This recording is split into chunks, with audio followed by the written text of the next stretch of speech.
ठीक है, तो हमने इसी बात को, इसको माने क्यों हम, है ना, ये तो बात कह रही, इसको माने कैसे, तो इसको हमने प्रूफ भी किया था, तो इसका प्रूफ भी समझ में आ गया था क्या?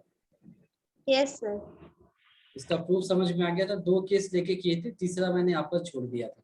उसको अलग से करने की जरूरत नहीं होती है, वो हम अपने कॉमन सेंस से मानते हैं कि जब ए बी को छोटा मान के किया, मतलब बड़ा मान करके किया तो सेम आंसर आ रहा है, तो छोटा भी मानेंगे तो भी सेम आंसर ही आएगा, तो उसको अलग से करने की जरूरत नहीं है ना। तो आपको 2 क्राइटेरिया समझ में आ गए हैं अभी तक। पहला क्या है, SAS, वो क्या कहता है कि अगर 2 side and included angle, 2 triangles के एग्जैक्टली सेम है तो ट्रायंगल्स को कॉन्ग्रुएंट बोल सकते हैं। ठीक है, दूसरा क्राइटेरिया क्या कहता है कि अगर 2 ट्रायंगल्स के 2 एंगल्स और इंक्लूडेड साइड अगर सेम हो तब भी दोनों कॉन्ग्रुएंट हो, तो इसको ASA बोलेंगे, एंगल साइड एंगल। तो यहाँ तक कोई कंफ्यूजन है? No sir. तो इसका मतलब अगर ट्रायंगल आप सॉल्व कर रहे हैं, है ना, ट्रायंगल्स के क्वेश्चन आप सॉल्व कर रहे हैं और आपको दिखाई दिए 2 ट्रायंगल्स ABC और DEF मान लिया, है ना, और आपको दोनों साइड्स मतलब 2 ट्रायंगल्स के 2 साइड्स और इंक्लूडेड एंगल बराबर दिखाई दे रहे हैं, तो कॉन्ग्रुएंट बोल दोगे उनको, उन दोनों को? Yes sir. रीजन क्या होगा? Sir SAS congruency. अच्छा, उसके बाद अगर 2 ट्रायंगल्स में 2 एंगल्स और बीच का इंक्लूडेड साइड भी अगर दोनों ट्रायंगल्स के बराबर हैं, एग्जैक्टली इक्वल है, तो इनको भी आप कॉन्ग्रुएंट बोल दोगे क्या? Yes sir. क्या रीजन दोगे? ASA congruent. चलो ठीक है, यहाँ तक समझने के बाद अब ASA को थोड़ा और डिटेल्स में समझते हैं। ठीक है, ASA को थोड़े और डिटेल्स में समझते हैं। आप कह सकते हो कि हमें तो सब पता ही है, क्या समझना है, तो चलो कोई बात नहीं, देख लिया। ये एक ट्रायंगल है ABC, ये एक ट्रायंगल था मेरा, हमने DEF नाम दिया था, ऐसा, यस सर। है ना, और हम ये कह रहे हैं कि भाई ये जो एंगल B है ना, ये एंगल E के बराबर है, एंगल C एंगल F के बराबर है, और BC जो है that is equal to EF, है ना, ये दे रखा है। और इस बेसिस पर हम ये डिक्लेयर कर रहे हैं कि दोनों ट्रायंगल कॉन्ग्रुएंट हैं बाय ASA, तो इसको लिख लिया, गिवन है ये, angle B is equal to angle E, angle C is equal to angle F, and BC is equal to EF।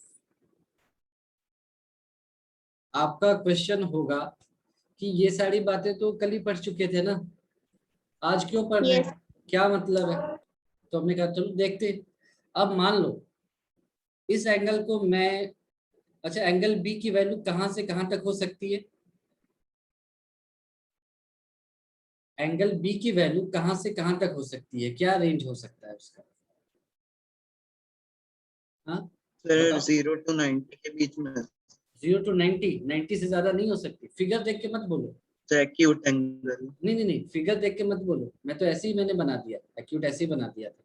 In general कितनी हो सकती है एंगल B की value? Sir 180 minus angle A plus angle C। ठीक है, ये तो तुम मैथमेटिकल एक्सप्रेशन बोल रहे हो ना, न्यूमेरिकल वैल्यू बताओ। जैसे तुमने कहा कि एंगल वैल्यू 0 से 90 के बीच दिख रही है, मान लो कि फिगर ऐसा नहीं होता, मैं ऐसे ही पूछूं कि एक ट्रायंगल का एक एंगल कहां से कहां तक हो सकता है, माइक ऑफ कर लो प्लीज, जहां आवाज आ रही है। हाँ, एक एंगल किसी भी ट्रायंगल का कहां से कहां तक हो सकता है?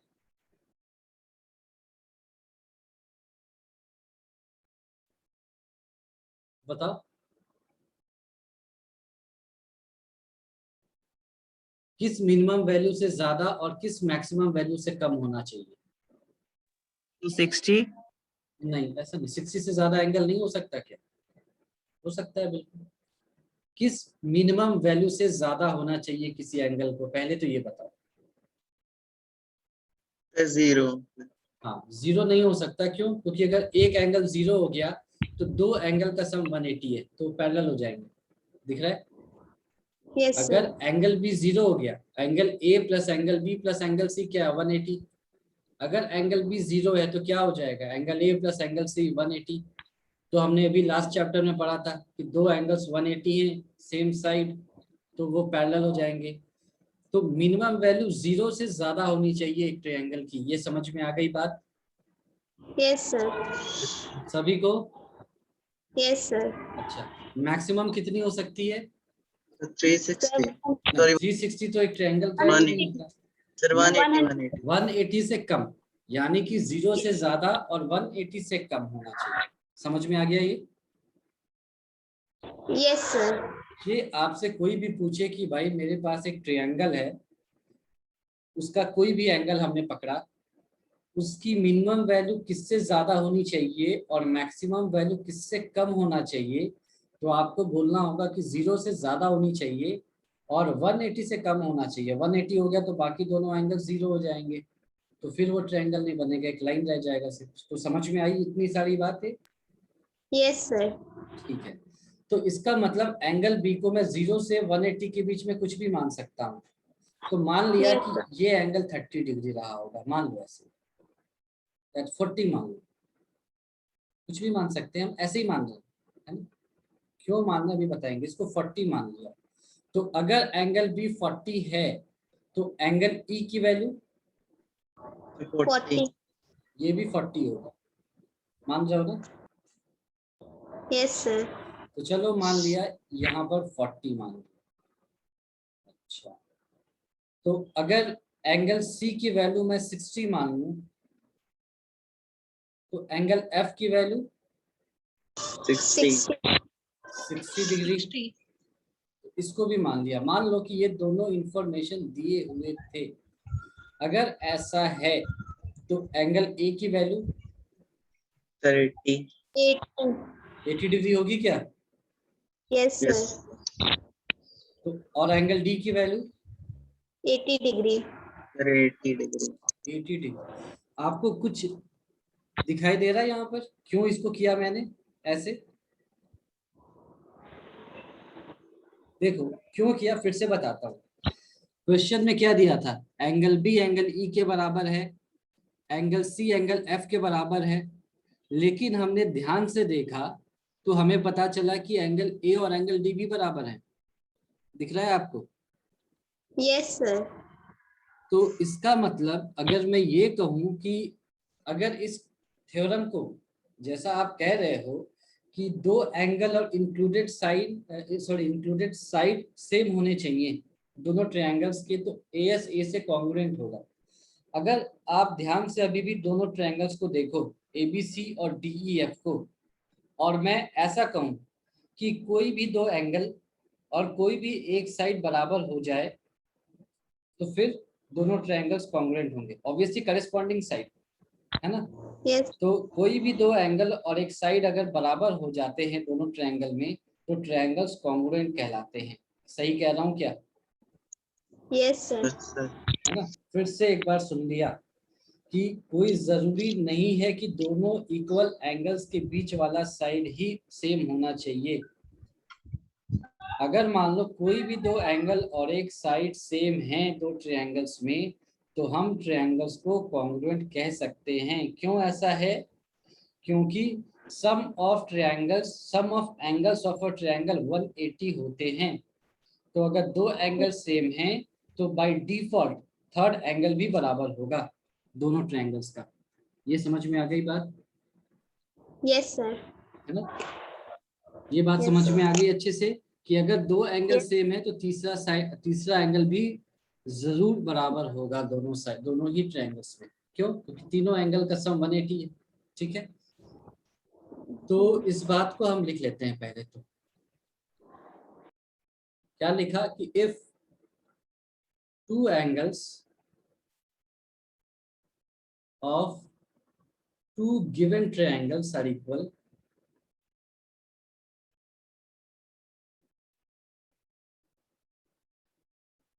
are equal, then their third angle will also be equal.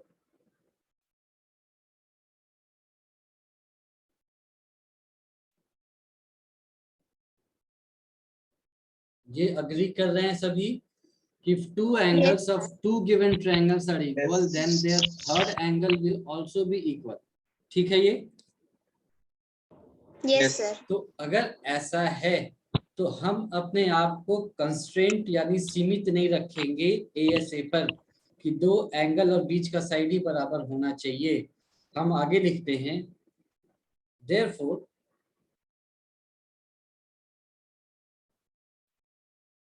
a new criteria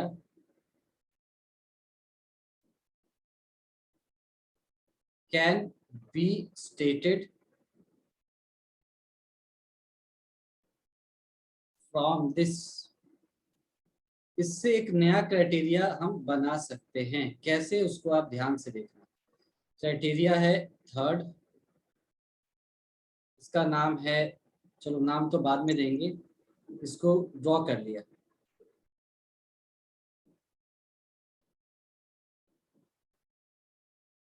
exactly वैसे ही जैसे अभी तक हमने ASA को ड्रॉ किया था।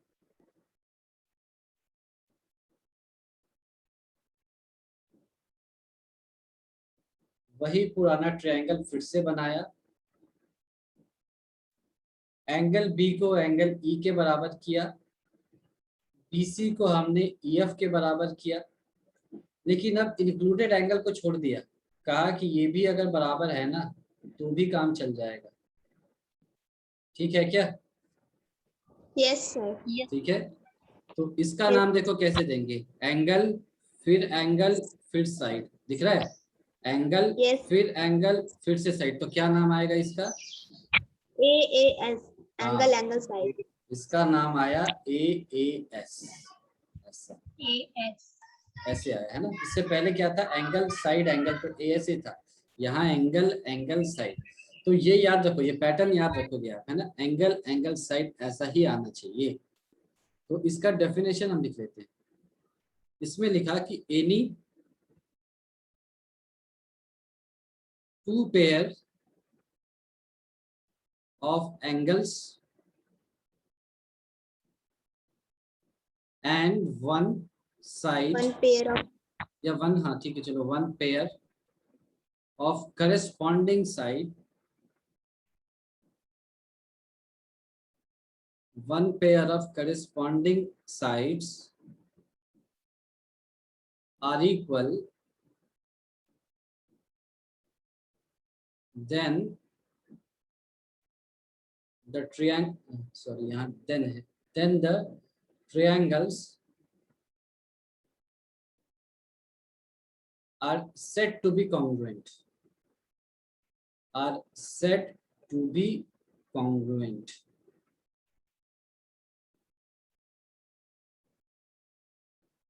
अब बताओ, ये समझ में आ गया AAS अच्छे से, Yes, है ना? yes, sir. तो देखो हमने AAS क्यों पढ़ा, SAS के बाद ASA क्यों पढ़े थे? क्योंकि ASA को थोड़ा सा अगर हमने मोल्ड कर दिया तो AAS एक नया क्राइटेरिया अपने आप जन्म लेता है बिना ज्यादा मेहनत के। तो 3 क्राइटेरिया हमने सीख लिया है अभी तक, ठीक बात है? Yes, sir. Yes, sir. तो यहाँ पर एक इम्पॉर्टेंट चीज हम डिस्कस करेंगे जो आपको फ्यूचर में एक टॉपिक करके आता है, ट्रिग्नोमेट्री, वहां पर उसका ऑब्जर्वेशन काम आता है, उसको अभी सीखेंगे। कॉन्ग्रुएंसी में शायद वो आपके बुक्स में ना हो, लेकिन हमको पता होना चाहिए। बुक्स में सिर्फ एक लाइन बता देते हैं पर हम उसको समझेंगे कि जैसे हमने एंगल साइड एंगल से क्या निकाला, एंगल साइड एंगल से क्या निकाला हमने, New criteria. ऐसा कुछ निकाल दिया ना, एंगल साइड, Yes. ऐसा। तो हमने ऐसा भी तो पढ़ा था, SAS पहला वाला। तो क्या यहाँ से भी SSA और ASS करके बन सकता है क्या? इस पर हम विचार करेंगे थोड़ा, है ना, थोड़ा सोचेंगे हम इस पर। Yes, sir. क्योंकि ये कह सकता है कि देखो भाई क्यों ऐसा कर रहे हैं, क्यों हम ऐसा विचार कर रहे हैं, ये भी सोचने की बात है कि हमने ऐसा क्यों सोचा। इसलिए सोचा कि एक जो ट्रायंगल होता है उसमें साइड्स कितनी होती हैं? 3. 3। और एंगल्स कितने होते हैं? 3. 3। तो बात आई कि भाई जब एक ट्रायंगल में 3 साइड्स हैं और 3 एंगल हैं, तो जब 3 एंगल की बात आ रही है, तो जब एंगल्स के लिए ऐसा हो सकता है तो साइड भी तो 3 ही है, तो साइड ने क्या पाप किया है? साइड के लिए भी ऐसा होना चाहिए, क्या दिक्कत है? देख लेते हैं Yes. कि A SS या SSA, यानी कि 2 साइड और एंगल बाद में आ जाए, या एक एंगल 2 साइड मतलब एक साथ आ जाए, सेम टाइप का कॉम्बिनेशन है ना। ऐसा यहाँ पर 2 साथ में, तो सेम टाइप का कॉम्बिनेशन साइड में भी होना चाहिए। कैसे? सिमेट्री से, क्योंकि 3 एंगल होते हैं और 3 साइड होते हैं। तो चलो देख लिया, फिर से शुरू हो गए अपने काम पर। हमने यहाँ पर एक लाइन बना दी, इसका नाम दे दिया AB दे दिया मानो, ठीक है, और इसका नाम दे दिया हमने DE दे दिया, ठीक है। और हमने बोला Yes. कि भाई दोनों बराबर हो जाओ। हमने कहा कोई बात नहीं, बराबर हो गए। यहाँ से हमने एंगल बनाया, ऐसे एंगल बनाना आता है ना सभी को, ऐसे करके, Yes. है ना। Yes, तो sir. कुछ एंगल बनाया है ना, ऐसा कुछ नहीं है कि इतना ही बनाना है, कुछ भी एंगल बना सकते हैं। तो मान लो हमने यहाँ पर ऐसे एक एंगल बना दिया जिसकी वैल्यू है 60 डिग्री, ऐसे करके। आप कुछ और भी बना सकते थे, लेकिन यहाँ पर 60 बनाया तो यहाँ पर भी मैं 60 ही बनाऊंगा, ऐसे। तो यहाँ भी हमने एक एंगल बना दिया 60 डिग्री का। यहाँ तक ठीक है? Yes, sir. क्यों हमने ऐसा किया वो बता रहा हूँ।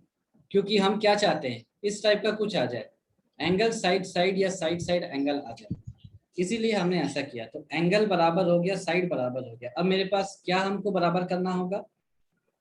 एक और साइड. एक और साइड, एग्जैक्ट।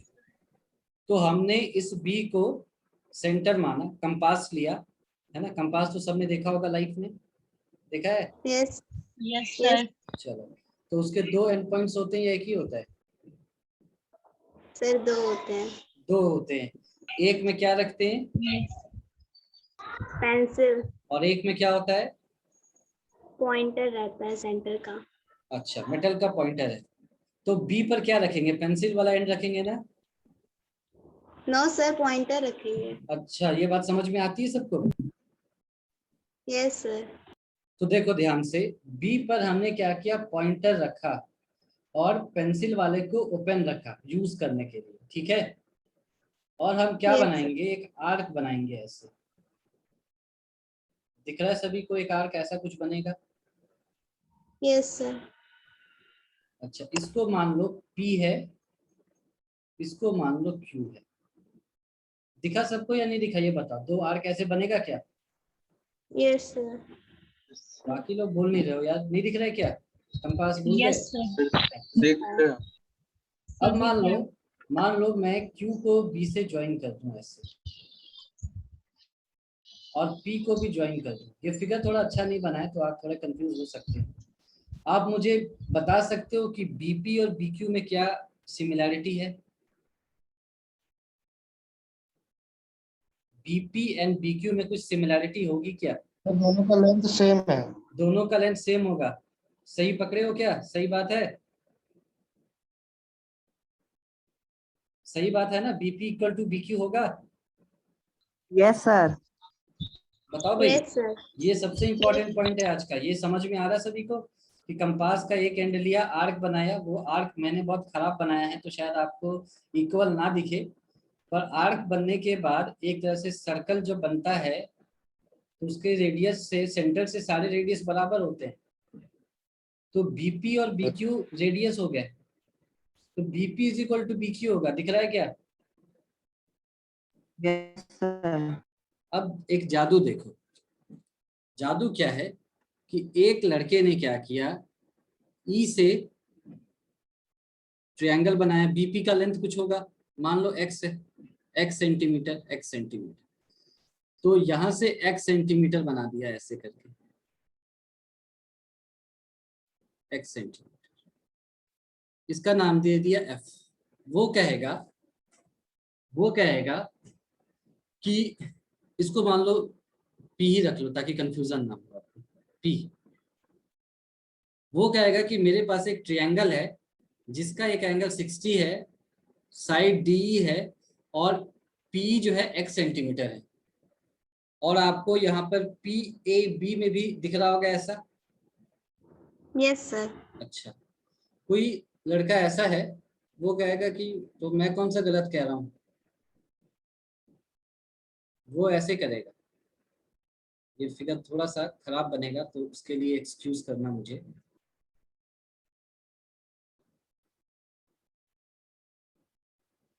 इसका नाम वो क्यों देगा? वो कहेगा, अब देखो, वो कहेगा कि भाई AB is equal to DE है, तो हाँ है। Angle A is equal to angle D is equal to 60 degree, ये गिवन है, ये है। अब एक कहेगा कि भाई AP is equal to DP है, सॉरी B नहीं, DP है।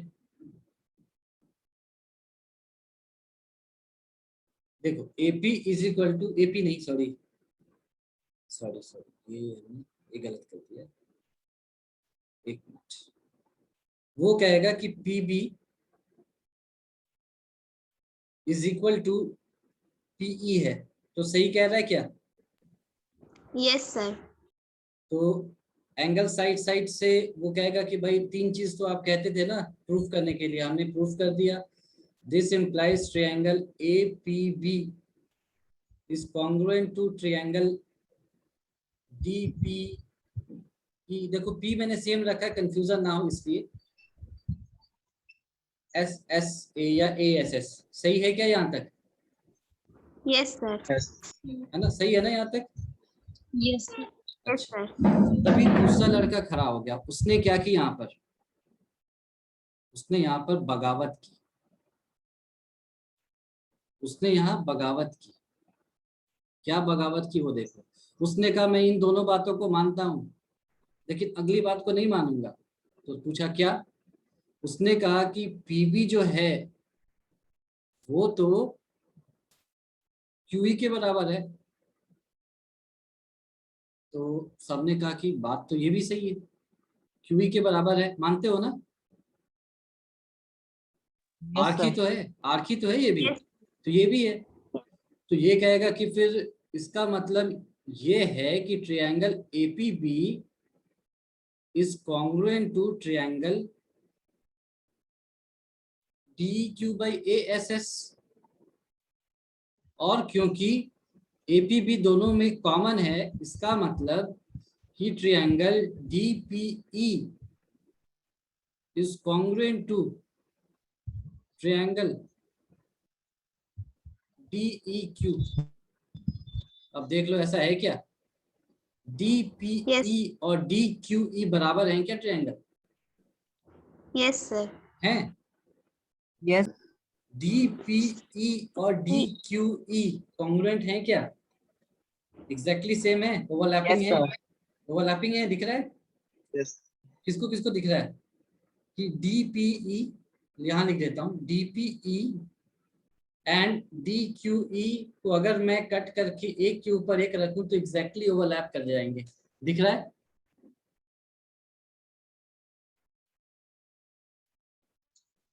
Yes sir. किसको किसको दिखा? हैंड रेस करो, किसको किसको दिखा? आर्यन को दिखा बस, और सर मुझे भी। और अथर्व को दिखा, अंजलि को दिखा, और DPE और DQE एक दूसरे के ऊपर ओवरलैप कर जाएंगे। दिख रहा है? एक दूसरे के ऊपर एग्जैक्टली दिख रहा है ना? Yes Yes, sir. अच्छा, तो आंखें खुली हैं या बंद है तुम्हारी? सच सच बताओ, बताओ, आंखें खुली हैं या बंद है?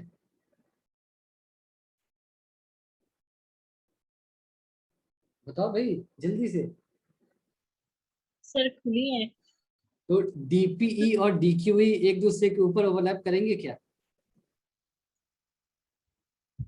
ध्यान से देखो, इसको हटा दिया। आप देखो, DPE और DQE एक दूसरे के ऊपर ओवरलैप कर सकते हैं क्या? DP और DQ की लेंथ बराबर है क्या? DP और DQ की लेंथ बराबर दिख रही है क्या? देखो यस फिगर में, सर। हैं? बराबर दिख रही है? No sir. हाँ या ना? DK and DQ. DP and DQ बराबर हैं क्या? No sir. सच बताओ, बराबर दिख रहे हैं कि नहीं दिख रहे हैं? अभी कॉन्ग्रुएंसी वगैरह छोड़ दो, नॉर्मल आईज से देख के बताओ, बराबर दिख रहे हैं क्या? No sir. No sir. अच्छा, सभी को? अंशिका? यस सर नहीं है। नहीं, सच बताओ, तुम्हें दिख रहे थे, दिख रहे हैं कि नहीं दिख रहे हैं?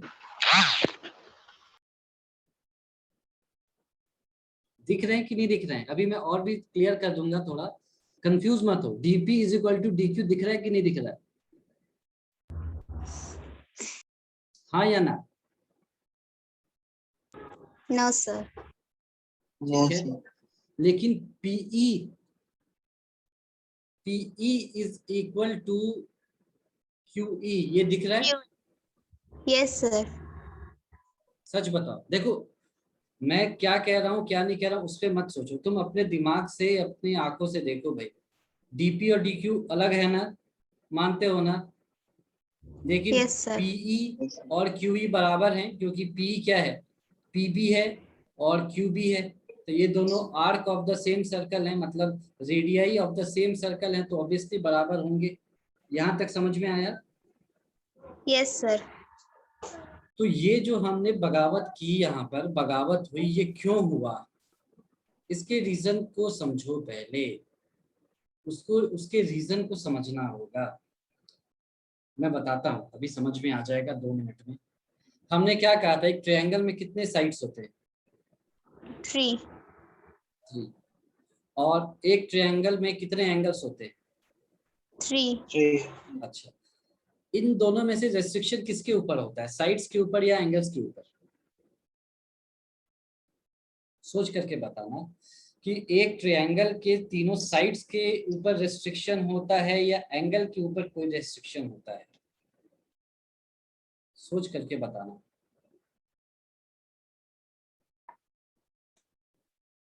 ये बहुत ज्यादा फंडामेंटल और बेसिक है, बहुत ज्यादा, है ना? इसको समझ गए तो मतलब तुमको ट्रायंगल्स बहुत अच्छे से समझ में आने लगा। तो चलो मैं एंगल्स लिख ही देता हूँ, वरना तुम ये सोचते रह जाओगे क्या लिख दिया है। तो एक ट्रायंगल के एंगल्स के ऊपर रेस्ट्रिक्शन होता है या साइड्स के ऊपर? पता है या नहीं पता? जल्दी से बता दो ताकि मैं जल्दी से फिर बताऊं। No sir. नहीं पता है? देखो, एक अगर ट्रायंगल है ABC, तो AB plus BC plus CA का लेंथ कितना होगा, बता सकते हो? कि 5 सेंटीमीटर होगा, 10 होगा, 100 होगा, 1000 होगा, 1 होगा? कुछ ऐसा बता सकते हैं हम या नहीं बता सकते हैं, ये पूछ रहा हूँ। केवल ट्रायंगल को देख करके AB plus BC plus CA का कुछ रेस्ट्रिक्शन होता है या नहीं होता है, ये पूछ रहा हूँ। हाँ या ना बताओ? No sir. नहीं बता सकते. अच्छा चलो, angle A plus angle B plus angle C का रेस्ट्रिक्शन होता है क्या? Yes sir. यस कितना? सर। कितना? 180. क्या angle A plus angle B plus angle C, दुनिया का कोई भी ट्रायंगल आप ले लो, दुनिया का कोई भी ट्रायंगल, है ना, जिसके लेंथ 1 लाख, 2 लाख, 3 लाख ऐसे हैं उनके लेंथ, उनके सम ऑफ एंगल्स कितने होंगे? 180 डिग्री। 180. पक्की बात है? ऐसा हो सकता है कि सम ऑफ एंगल्स जो है वो 1 लाख डिग्री हो जाए? No sir. अच्छा, लेकिन क्या ऐसा हो सकता है कि एक ट्रायंगल के तीनों साइड का लेंथ 100 सेंटीमीटर हो जाए? No sir. नहीं हो सकता? सर, सर हो सकता है, अच्छा, लेकिन और भी हो सकता सकता है 1 लाख सेंटीमीटर हो सकता हर है। ट्रायंगल का नहीं हो सकता। नहीं, मैं इन जनरल पूछ रहा हूँ, क्या किसी एक ट्रायंगल हम ऐसा बना Yes. सकते हैं क्या जिसके तीनों साइड का लेंथ 1 लाख सेंटीमीटर हो जाए? मैं कॉपी पे बनाने Yes, की बात sir. नहीं कर रहा हूँ, इन जनरल Yes. बना सकते हैं क्या? Yes. अच्छा, 1 करोड़ Yes, sir. सेंटीमीटर हो जाए, ऐसा बना सकते हैं क्या? Yes, sir. यानी इस पर कोई रिस्ट्रिक्शन नहीं है, नो रिस्ट्रिक्शन। समझ में आया? Yes, sir. तो ज्यादा फंडामेंटल क्या होता है, एंगल या साइड? Sir, angle. एंगल। तो इसको हमेशा याद रखना, therefore angles of a triangle are more fundamental,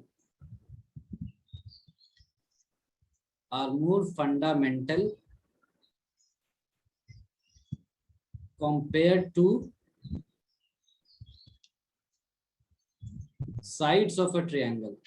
समझ में आ गया ये अच्छे से? Yes. चलो, Yes, sir. इसीलिए एक टॉपिक है ट्रिग्नोमेट्री, जिसमें हम एंगल्स के हेल्प से ट्रिग्नोमेट्री एक पूरा कॉन्सेप्ट ही बनता है, साइड से फेल हो जाता है। अब ऊपर चलो, 1 मिनट में समझ में आ जाएगा तुम्हें।